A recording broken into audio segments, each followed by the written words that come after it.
India के मारूफ आलिम शाही इमाम पंजाब के बयानात के लिए मौलाना उस्मान थेरेपी को सब्सक्राइब करें। शुरू अल्लाह ताला के नाम से जो बड़ा मेहरबान और निहायती रहम करने वाला है। तमाम हज़रात दुरूद शरीफ पढ़िए। अल्लाहुम्मा सल्ली अला मुहम्मद व अला आलि मुहम्मद कमा सल्लैता अला इब्राहीम व अला आलि इब्राहीम इन्नका हमीदुम मजीद। अल्लाहुम्मा बारिक अला मुहम्मद व अला आलि मुहम्मद कमा बारकता अला इब्राहीम व अला आलि इब्राहीम इन्नका हमीदुम मजीद।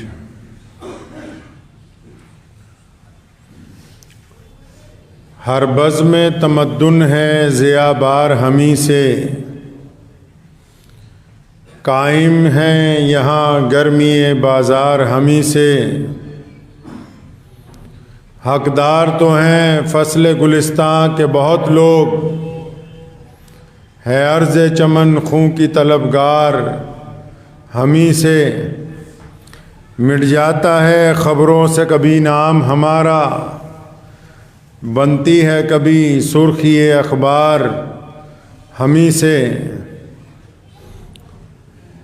आज जुमातुल मुबारक के दिन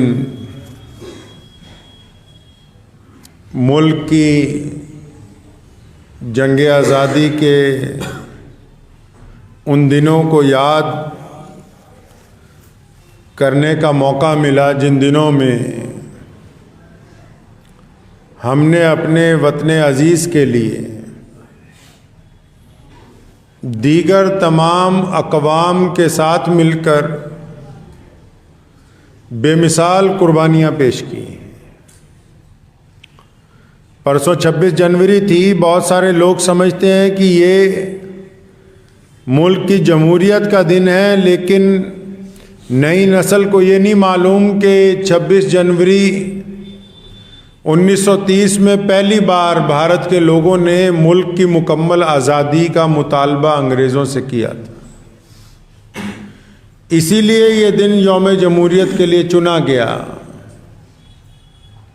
इस दिन के पीछे बेमिसाल कुर्बानियाँ, और उनमें सबसे बढ़ के कुर्बानियाँ पेश करने वाली कौम जो मुसलमानों की है, अगर हम उसकी तारीख़ उठाकर पढ़ते हैं तो प्यारे नबी हज़रत मोहम्मद रसूलुल्लाह सल्लल्लाहु ताला अलैहि वसल्लम ने जो फ़लसफ़ा हमें अता फ़रमाया, मोहम्मद रसूलुल्लाह सल्लल्लाहु ताला अलैहि वसल्लम ने जो तालीम अता फ़रमाई, मोहम्मद रसूलुल्लाह ने जो रविश इंसानों को अता की है।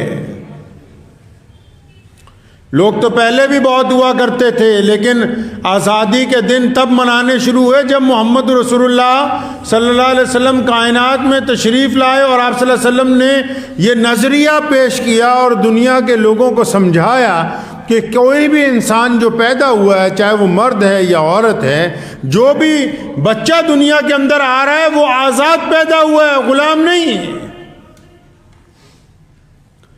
बुखारी शरीफ की सही हदीस है, मोहम्मद रसूलुल्लाह सल्लल्लाहु अलैहि वसल्लम ने फरमाया कि किसी माँ ने कोई ऐसा बच्चा पैदा ही नहीं किया जो गुलाम हो। आज़ादी से गुलामी का फलसफा मियाँ साहब मोहम्मद रसूलुल्लाह सल्लल्लाहु अलैहि वसल्लम ने अता किया, वरना दुनिया तो कई हजार सालों से जी रही थी जिस रविश के अंदर थी, उसी रविश के अंदर जी रही थी दुनिया। अगर हम हिंदुस्तान की जंग आज़ादी की बात करते हैं, अगर हम अपने वतन की आज़ादी की बात करते हैं, सरदार वल्लभ भाई पटेल ने अपनी एक रिपोर्ट लिखते हुए जब किस्सा खानी बाज़ार पेशावर में, आपने जलियांवाले बाग का नाम सुना होगा, जलियांवाले बाग की भी अगर आप फहरिस्त उठा लेंगे तो शहादत हासिल करने वालों में से हमारे नाम किसी से कम नहीं है।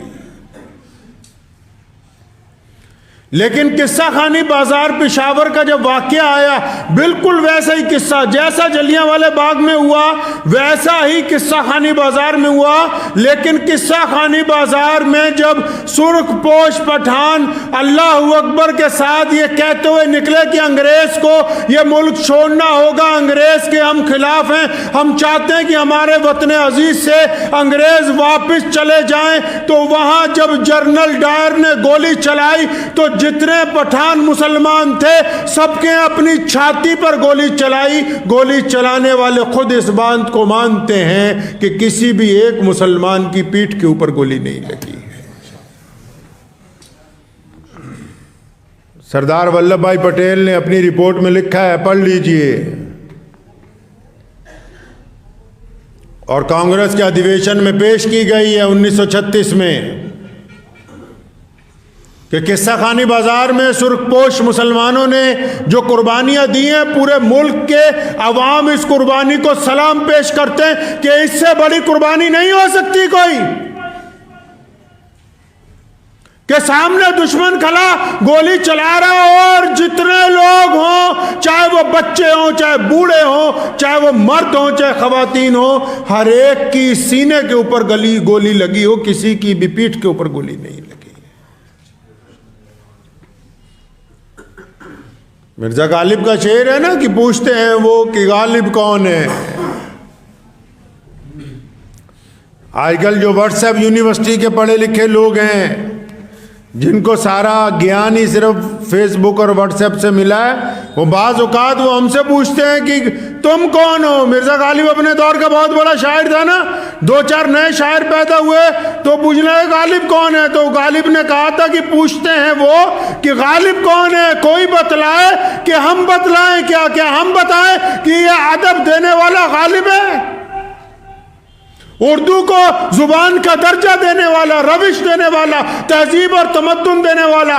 ऐसे इसी बात को मौलाना अजीजुर रहमान लुधियानवी ने मुल्क के जंग आज़ादी में मुसलमानों की तारीख लिखते हुए कहा कि पूछते हैं वो कि गालिब कौन है। वो उनसे पूछते हैं जिन्होंने जलियांवाले बाग में अपनी कुर्बानी पेश की है सैफुद्दीन किचलू बन के। वो उनसे पूछते हैं जिन्होंने किस्सा खानी बाजार में अपनी छाती पे गोलियां चलाई। वो उनसे पूछते हैं कि काले पानी की कैद आज भी जिनकी गवाही देती है कि सबसे ज्यादा सजाएं इनने काटी हैं। वो उनसे पूछते हैं जिन्होंने लाल किले की दीवारों के ऊपर अपने खून के साथ परचम को लहराया। वो फिर उनसे पूछते हैं कि गालिब कौन है।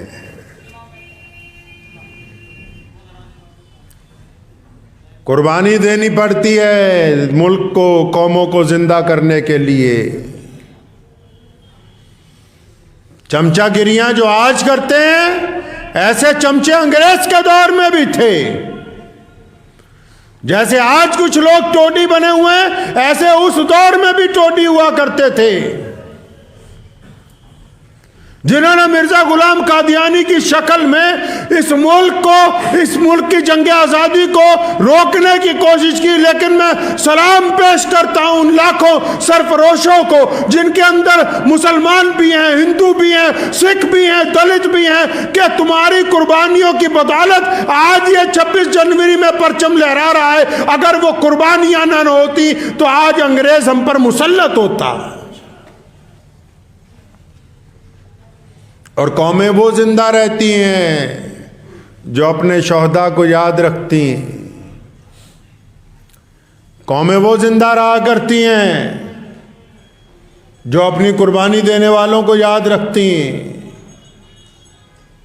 वो कौमें जिंदा नहीं रहती जो बड़ी बड़ी इमारतें बनाती हैं। उन कौमों का कभी नाम नहीं होता जिनके पास बड़े बड़े मीनार बन जाएं, बड़े बड़ी इमारतें बन जाएं। कौमें वो जिंदा हैं जिनका मकसद मौजूद है, मुल्क वो जिंदा है जिनका मकसद मौजूद है।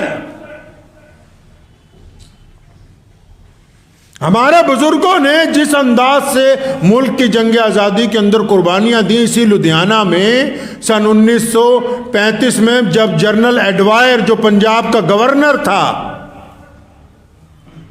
एडवायर ने जब लुधियाना के असगर हॉल में जो म्यूनिसिपल कमेटी के अंदर बना हुआ था, वहाँ एडवायर ने आना था, तो मौलाना हबीबुर रहमान लुधियानवी रहमतुल्लाह अलैह ने कहा कि ये कैसे मुमकिन हो सकता है कि हम जिस शहर में रहते हों, जिस शहर को हमने मुल्क की आज़ादी के मतवालों से भर दिया हो, वहाँ अंग्रेज़ों का गवर्नर आके अपना दरबार लगाए।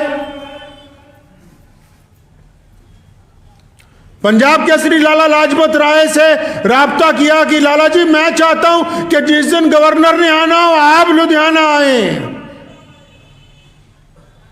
यह उन फिरका परस्तों को सुना रहा हूं जिनको यह नहीं पता कि मुल्क आजाद कैसे हुआ। और फिर जिस दिन जनरल एडवायर ने आना था, लाला लाजपत राय जिनको पंजाब केसरी कहते हैं, जो पंजाब नेशनल बैंक की बुनियाद भी जिन्होंने रखी मुल्क की आज़ादी के लिए, जिन्होंने कुर्बानियां दी, जब वो लुधियाना आए तो मौलाना हबीबुर रहमान लुधियानवी ने अपने कई हजार नौजवानों के साथ उनका इस्तकबाल किया और म्यूनिसिपल कमेटी के उस हॉल पर कब्जा कर लिया जिस हाल में जनरल एडवायर ने बैठना था। और जिस कुर्सी पर अंग्रेज गवर्नर जनरल ने बैठना था, उस पर लाला लाजपत राय को बिठाया और ऐलान किया कि यह गवारा नहीं हो सकता कि मुल्क हमारा हो और राज अंग्रेज का हो।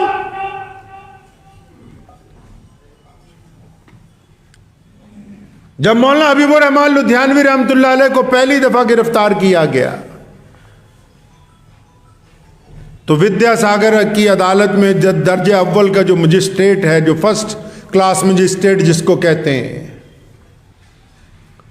जब उसमें पेश किया तो उसने पूछा कि मौलाना साहब, आप अपना जुर्म कबूल करते हैं? तो तारीखदानों ने वो लफ्ज़ लिखे हैं, वो लफ्ज़ तारीख में, इतिहास में महफूज किए गए। तो मौलाना हबीबुर रहमान लुधियानवी ने कहा था कि अंग्रेज जालिम हैं और अगर जालिम को जालिम कहना जुर्म है तो फिर हबीबुर रहमान अपना जुर्म कबूल करता है।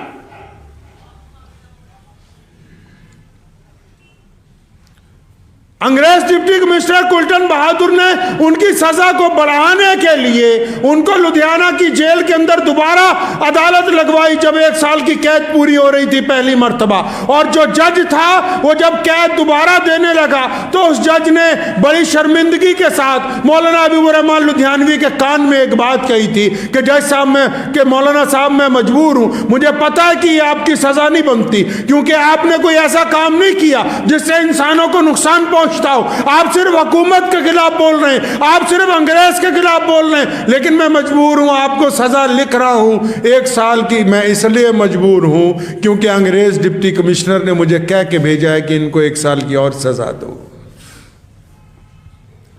जब जज ने ये बात कही थी तो सुनो, उस अजीम मुजाहिद आज़ादी भारत के उस महान स्वतंत्रता सेनानी ने क्या बात कही। फरमाया कि जय साहब, जिंदगी के पहले मरहले पर मुझे आज़ादी और गुलामी का फलसफा समझ में आ गया। आप जज की कुर्सी पर बैठकर अंग्रेज के गुलाम हैं, मैं कटहरे में खड़ा होकर भी एक आज़ाद इंसान हूं। पहले ही फलसफा समझ आ गया, आज़ादी और गुलामी का फलसफा क्या होता है। बेमिसाल कुर्बानियां पेश की हैं, बेमिसाल। मौलाना मोहम्मद अली जौहर, शौकत अली जौहर को गिरफ्तार कर लिया, पूरे मुल्क के अंदर मूवमेंट चली कि अंग्रेज को निकालना है। ऐन वक्त पर जब उनको गिरफ्तार कर लिया तो 70 साल की बूढ़ी अम्मा, जिसको बी अम्मा के नाम से याद किया जाता है, उसने कमर कस ली और पूरे मुल्क के अंदर उसने दौरा किया और लुधियाना तक पहुंची है। तब ये मुल्क आज़ाद हुआ। हमने कुर्बानियां पेश की हैं मुल्क की आज़ादी के लिए। हज़रत शेखुल हिंद रहमतुल्लाह अलैह जब माल्टा की जेल में असीर थे, अंग्रेज ने माफीनामा सामने रखा और इतने दुर्रे मारता था कि सारी खाल उधड़ गई कमर की, लेकिन शेखुल हिंद ने दुर्रे खाना गवारा करिए, अंग्रेज की चमचागिरी गवारा नहीं की।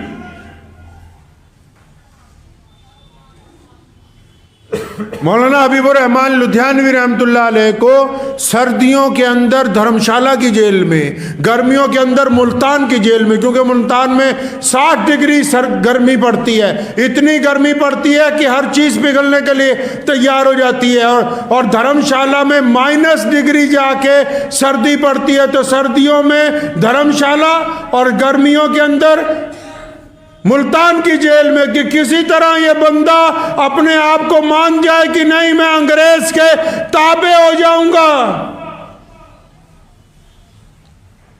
घर को गिराया, मस्जिद को गिराया, जमीनें जायदादें कुर्की कर ली, उसके बावजूद अंग्रेज हमारा हिम्मत और हौसला पस्त नहीं कर सका। लगातार 350 साल हमने कुर्बानियां पेश की हैं, उसके बाद आज जाके ये दुनिया की सबसे बड़ी डेमोक्रेसी जिसको हम कहते हैं, दुनिया का जो सबसे बड़ा मुल्क है जमहूरियत का, इसकी तामीर हमने अपने खून के साथ की है।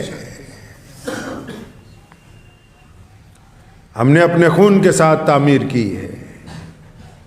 शहीद आज़म सरदार भगत सिंह, उनके घर वाले, आज भगत के तस्वीर के साथ फ़ोटो खिंचवाने वाले बहुत हैं, लेकिन जब भगत का साथ देना था तो सरदार किशन सिंह जो उनके वालिद हैं, उनके साथ मौलाना हबीबुर रहमान लुधियानवी खड़ा हुआ नज़र आया ताकि अंग्रेज़ को पता लगे कि हम एक हैं। सुभाष चंद्र बोस को जब जापान जाना था साथ में ले जाने वाले हम थे। आजाद हिंद फौज बनाने के लिए अपनी दौलत, अपना माल सबसे पहले पेश करने वाले हम हैं। हमने इस मुल्क के जर्रे जर्रे की हिफाजत की है और आज भी हम इस मुल्क के जर्रे जर्रे को तरक्की की तरफ ले जा रहे हैं। कोई कुछ कहता रहे, हम इसी रुए जमीन पर पैदा हुए हैं, इसी रुए जमीन के ऊपर हमारी कब्र बनेगी और इसी रुए जमीन को हम सरशादाब करते रहेंगे। दुनिया की कोई ताकत हमें अपने वतन से अलग नहीं कर सकती है। ये जज्बा किसने दिया है हमें? यह आज़ादी का जज्बा हमें किसने दिया? हम किस जज्बे के तहत अंग्रेज के खिलाफ 300 साल लड़े? आज कौन सा जज्बा है जो हमें अपने मुल्क के लिए तैयार रखता है? आज कौन सा जज्बा है जिसने हमारे अंदर अपने मुल्क के लिए मोहब्बत और अखुवत पैदा की है? आज ऐसा कौन सा जज्बा है कि बेशुमार तानों के बावजूद हम अपनी जगह सालिम हैं और मुल्क की तरक्की के अंदर हिस्सा डाल रहे हैं? ये जज्बा हमें मुहम्मदुर रसूलुल्लाह सल्लल्लाहु तआला अलैहि वसल्लम ने अता किया है, हमारे दीन ने अता किया है। प्यारे नबी हजरत मोहम्मद रसूलुल्लाह सल्लल्लाहु अलैहि वसल्लम ने यह दुनिया के सामने पेश किया नजरिया कि आज़ादी से रहना ही इंसान की फितरत है। यह मोहम्मद रसूलुल्लाह ने करके दिखाया है। नबी अलैहिस्सलाम ने हमें सबक दिया कि दूसरे को उसके मिजाज के मुताबिक, उसके मजहब के मुताबिक, उसके रवैये के मुताबिक तस्लीम करना, इसी का नाम इंसानियत है। कौन सा माली ऐसा होगा जो चाहे कि बाग में सारे फूल एक ही रंग के हो जाएं? ऐसा कौन सा बाग होता है जिसमें सारे फूल एक ही रंग के हो जाएं? ऐसा कोई बाग दुनिया के अंदर नहीं बना। माली वही है जो हर एक फूल की कदर करता हो, जो हर एक रंग की कदर करता हो, जो हर एक पौधे की आबियारी के लिए कोशिश करता हो। जब कभी ये दिन आते हैं, जंग आज़ादी के दिन, अपने अकाबरीन को याद करें। एक बात अक्सर मैं सारे भारत के लोगों को कहा करता हूं, आप भी सुने। ये तो सुन लिया कि गांधी थे, भगत थे, मौलाना हबीबुर रहमान लुधियानवी थे, अबुल कलाम आज़ाद थे, सुभाष चंद्र बोस थे। ये तो थे ही महान। क्या इनके अलावा और कौन था जो आपके गांव का गांधी था? इनके अलावा और कौन था जो आपके गांव का अबुल कलाम आजाद था? इनके अलावा और कौन थे जो आपके गांव के भगत सिंह थे? उनको तलाश करें, उनको मिटने ना दीजिए, उनको मजहब का लिबादा पहना के दफन ना करें, उनको जात और बिरादरी के कपड़े पहना के दफन करने की कोशिश ना करें। जाओ अपनी मिट्टी में तलाश करो कि कौन था इस गांव में जिसने अंग्रेज को दांत खट्टे किए, कौन था इस गांव में जिसने इस मुल्क के परचम को उठाया, कौन था इस गांव के अंदर जो आज़ादी का मतवाला था। अपने शोहदा को, अपने देश के लिए कुर्बानी देने वालों को याद रखना आपका काम है।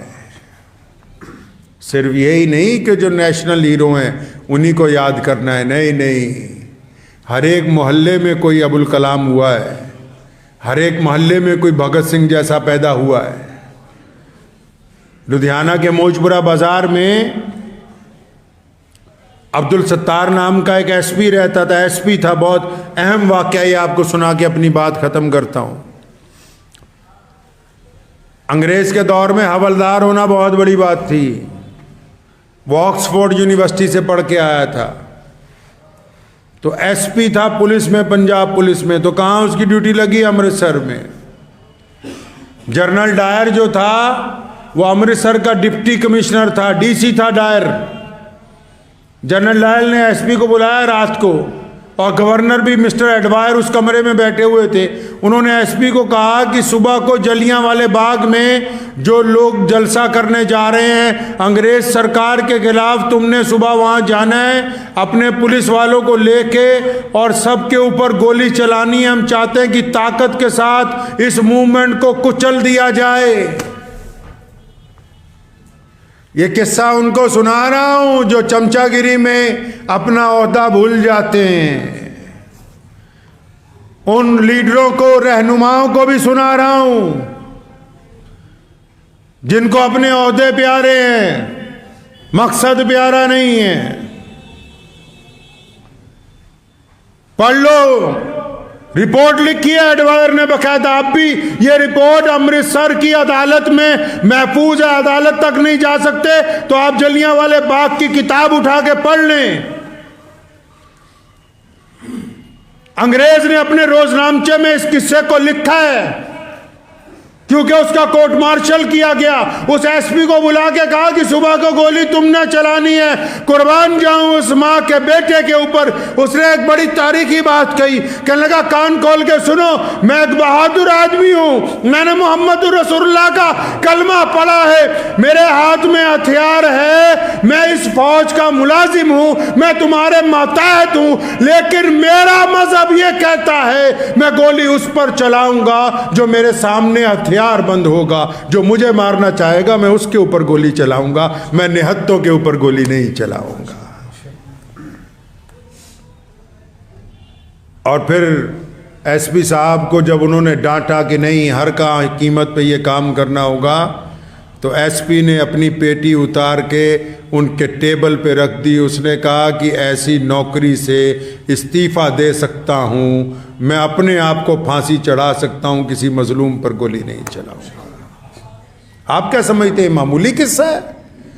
अगर डायर की जगह एक मुसलमान गोली चलाता तो आज हालात क्या होते पता है?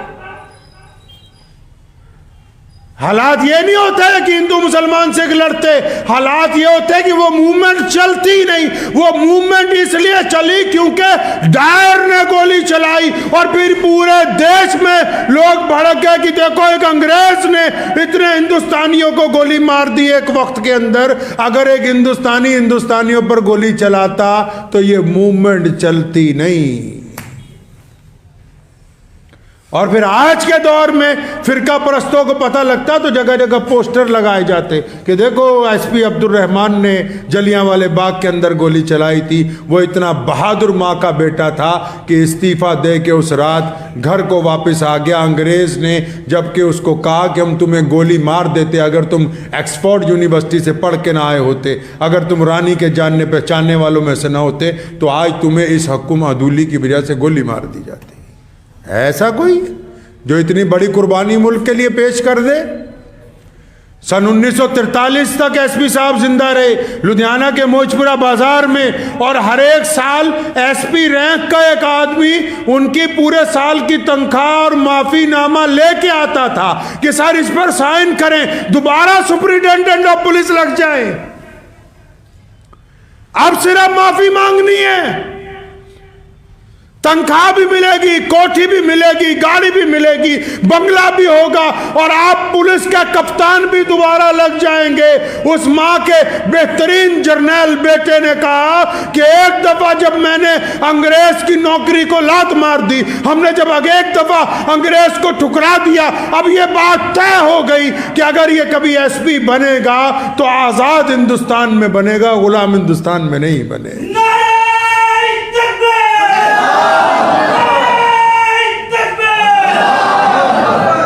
ये हमारी तारीख है।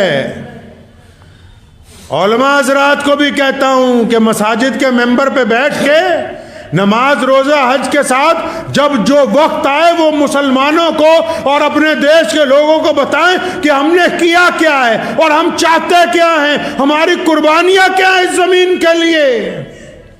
हमने जर्रे जर्रे की हिफाजत के अंदर अपनी कुर्बानियां लामिसाल पेश की हैं। दिल्ली से लेकर मुरादाबाद तक और दिल्ली से लेकर पेशावर तक सड़क के दोनों किनारों पर जो दरख्त लगे थे उनमें से कोई एक दरख्त नहीं है जिसके साथ किसी आलिम दीन की लाश न लटकाई हो अंग्रेज ने, तब ये मुल्क आजाद हुआ है। तो जो लोग सिर्फ फर्ज मनसबी अदा कर रहे हैं कि बस नमाज ही पढ़नी है, जुमे को इकट्ठे हुए, दुआ मांगी ये इधर वो उधर, तो फिर वो उनका फ़र्ज़ मनसबी भी अदा नहीं हुआ। अपने आप को धोखे में न रखें, इस्लाम को पहचानें कि मोहम्मद रसूलुल्लाह सल्लल्लाहु अलैहि वसल्लम हमसे क्या चाहते हैं, हमारे वतीरे से क्या चाहते हैं, लोग आपको कैसा देखना चाहते हैं, ये मोहम्मद रसूलुल्लाह ने बता दिया है। तो अपना तरीका जो है वो तब्दील करें और उन लोगों को भी याद करें जिनकी कुर्बानियों की बदौलत आज हम आज़ादी का लुत्फ़ ले रहे हैं, जिनकी कुर्बानियों की बदौलत आज हम जो दिल में आता है वो कहते हैं, सुनते हैं, करते हैं। ये लामिसाल कुर्बानियाँ जिन लोगों ने दी हैं उनके लिए भी दुआ करें और उनको तलाश करें, उनका ज़िक्र करें ताकि उनका ज़िक्र ज़िंदा रहे, सलामत रहे, ताकि आने वाली नस्लें जो हैं वो फ़ख्र से कह सकें कि हम इनकी औलादों में से हैं। दुआ कीजिए कि अल्लाह तबारक व तआला मुझे भी और आप सबको भी इन बातों पे अमल करने की तौफीक अता फरमाए। व आखिर दावाना अनिल हम्दुलिल्लाहि रब्बिल आलमीन।